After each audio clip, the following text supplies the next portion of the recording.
Hallo, hier ist Mayeni. Das Rezept aus der Konditorlehre von der italienischen, französischen und der deutschen Buttercreme habe ich euch bereits auf meinem Kanal gezeigt. Heute zeige ich euch dieses Rezept der russischen Buttercreme, von mir auch liebevoll 10 Minuten Buttercreme genannt. Dafür gebe ich die Butter und eine Prise Salz in die Küchenmaschine und schlage das Ganze etwa 8 Minuten lang weiß. Die Butter sollte unbedingt weich und auf Zimmertemperatur sein. Selbstgemachte Vanillenzucker gebe ich auch dazu, alternativ kann man auch Vanillenzucker aus der Tüte verwenden. Zwischendurch die Maschine gern anhalten und die Butter am Boden durchrühren, damit wirklich alles schön weiß geschlagen wird. Dann lassen wir die gezuckerte Kondensmilch, die in der russischen Tortenwelt wirklich viel eingesetzt wird, in die Butter fließen. Viele Russen verwenden diese Buttercreme bzw. Kondensmilch auch für russische Klassiker wie zum Beispiel Medavik oder Tort Napoleon, obwohl da klassischerweise eine andere Creme verwendet wird. Wegen der einfachen Zubereitung nenne ich diese Buttercreme liebevoll auch Buttercreme für Faule. Ich persönlich arbeite bei dieser Buttercreme und übrigens auch bei der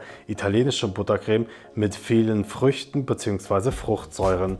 Umso deftiger, buttriger die Creme ist, desto mehr kann man mit Früchten und Fruchtsoßen gegenwirken sozusagen. Die italienische, französische und deutsche Buttercreme blende ich euch jetzt ein. Abonniert meinen Kanal. Bis zum nächsten Video.